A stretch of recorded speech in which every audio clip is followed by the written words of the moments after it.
नमस्कार दोस्तों, फिर से आपका स्वागत है लोक भारती हिंदी इस YouTube चैनल पर। आज तीसरा दिन यानी 3 जुलाई 2021 और तीसरे दिन में सेतु अभ्यास में जो कृतियां दी गई हैं वो यहाँ पर आपके सामने प्रस्तुत हैं। कक्षा है 9वीं। तो 9वीं कक्षा में तीसरे दिन में इसके क्षेत्र हैं श्रवण और भाषण।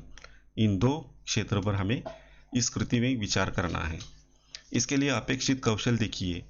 छात्र विषय अथवा प्रसंग अथवा मुद्दों पर चर्चा करेंगे। जो भी विषय दिया है, जो प्रसंग है, जो मुद्दे हैं, उस पर वो चर्चा करेंगे। छात्र विशिष्ट विषय पर अपना भाव अथवा मत व्यक्त करेंगे। जो विषय दिया है इस विषय पर अपना भाव, अपना मत छात्र को प्रकट करना है। और जो वाचन करते हैं, यह वाचन चाहे वह प्रकट वाचन हो या मौन वाचन हो, इसको समझदारी से पढ़ेंगे। यह बात जरूरी है। अब सबसे पहले आओ पता करें।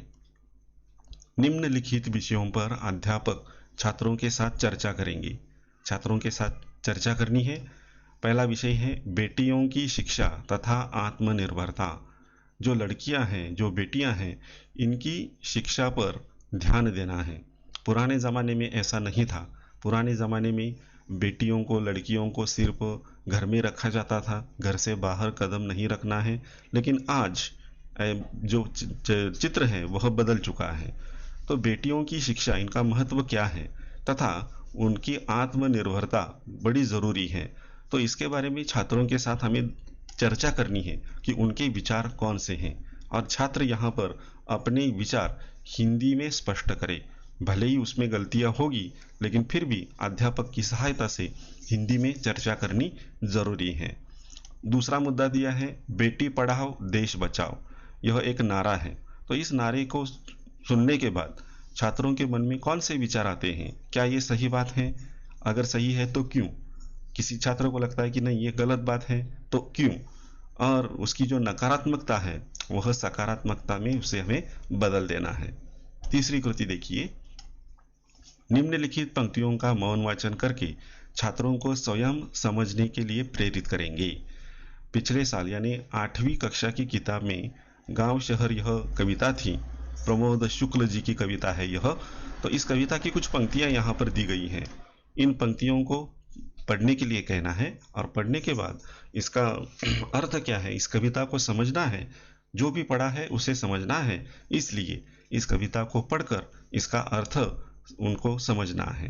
तो यह मौन वाचन के लिए भी हम दे सकते हैं, प्रकट वाचन भी करवा सकते हैं। और इस तरह से इस कविता को समझना, जो भी पढ़ा है उसे समझ लेना है।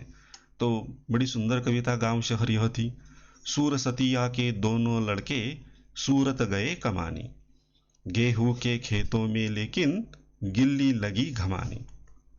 लंगड़ा कर चलती है गैया, सड़कों ने खा डाले खूर, दीदा फाड़े शहर देखता, गांव देखता टुकुर टुकुर। तो यह कविता की पंक्तियां हैं। इस कविता की पंक्तियों का सस्वर गायन भी यहाँ पर छात्रों से करवा लेना है। इसके अलावा आगे देखिए। आओ सक्षम बने। निम्नलिखित विषय पर अध्यापक विद्यार्थियों से 4-4 बिंदु लिखने के लिए कहेंगे। गांव और शहर के आधुनिकीकरण से पशु पक्षियों को होने वाले नुकसान। तो गांव और शहर का जो आधुनिकीकरण हो रहा है, इससे पशु पक्षियों पर क्या असर हो रहा है, या छोटे छोटे कीटक हैं उन पर क्या असर हो रहा है, इसके बारे में 4-4 बातें बतानी है, लिखनी है। अपनी कॉपी में इसे लिखने के लिए कहना है। अगली कृति है देखिए। आओ अभ्यास करें। अध्यापक विद्यार्थियों से लिखित रूप में कार्य करवाएंगे। लिखित रूप में कार्य करना है। कविता की पंक्तियों के आधार पर जोड़ियां मिलाइए। जोड़ियां मिलानी है। अनुक्रमांक अगुट, अगट और बगुट, इसमें जोड़ियां लगानी है। जैसे गेहूं, गेहूं की जोड़ी है खेत, गिल्ली घमाने और खुर गैया। तो इस तरह से उत्तर इसके लिखने हैं। तालिका पूर्ण कीजिए। राज्य दिए हैं और उसके सामने राजधानी लिखनी है। तो महाराष्ट्र उदाहरण के तौर पर देखिए। महाराष्ट्र की राजधानी है मुंबई, तो यहाँ पर मुंबई। गुजरात की राजधानी यहाँ पर लिखनी है। बिहार की राजधानी यहाँ पर इसके सामने, और गोवा की राजधानी उसके सामने लिखनी है। तो इस तरह से यह कृति बच्चों को अपनी कॉपी में लिखने के लिए कहना है। आओ सृजन करें। इसमें देखिए, निम्नलिखित मुद्दों के आधार पर खेती के लिए आधुनिक और आवश्यक उपकरणों की दुकान का विज्ञापन तैयार कीजिए। इसमें विज्ञापन तैयार करना है और इस विज्ञापन में खेती के लिए जो आधुनिक और आवश्यक उपकरण है, इसकी दुकान का विज्ञापन हमें तैयार करना है। तो ये विज्ञापन तैयार करते समय स्थान का उल्लेख वहाँ पर होना चाहिए, समय यानी कौन से समय में यह जो दुकान है वह खुली रहेगी, सामान के नाम, कौन कौन से सामान वहाँ पर मिलते हैं और इसकी विशेषताएं कौन कौन सी हैं, और जो उपकरण आप खरीदना चाहते हो उस पर छूट कितनी है। ये सारी बातें आपके विज्ञापन में स्पष्ट करनी है। इसके अलावा अध्यापक द्वारा विद्यार्थियों को आकर्षक विज्ञापन लिखने और प्रस्तुत करने के लिए प्रेरित करना। जो विज्ञापन है, यह विज्ञापन कैसे करना है, उसे आकर्षक कैसे बनाना है, उसकी प्रस्तुति कैसी होनी चाहिए, ये सारी बातें अध्यापक को बतानी है। तो इसकी सहायता के लिए देखिए, यहाँ पर पूरक साहित्य सामग्री दी है।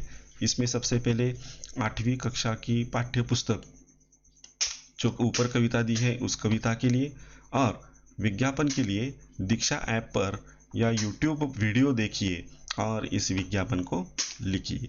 तो इस तरह से तीसरे दिन की कृति बच्चों से करवा लेनी है।